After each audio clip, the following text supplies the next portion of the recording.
How to buy Runecoin network token. So this token came under the symbol of Rune.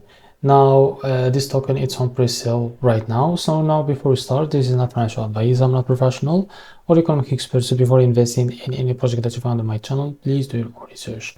Now before going on by this token, make sure to check the REFERRAL account and keep following the updates about this token, and don't forget to check the Telegram channel too.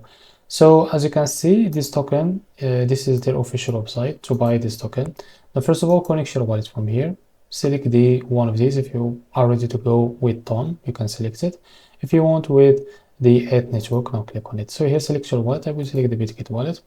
Now click on connect. So after you connect your wallet, as you can see, now select the token that you want to buy with, for example USDT, and make sure that you have enough USDT on your wallet. Now here type how much you want to buy, and here you will be able to see how much you receive that token. As you can see, because I don't have any fund, I can't be able to see here buy. So after click buy, the pop-up will be appear here from your wallet to complete the transaction. So this is how to buy a Rune token. If you found this very helpful, please like and subscribe. See you next video.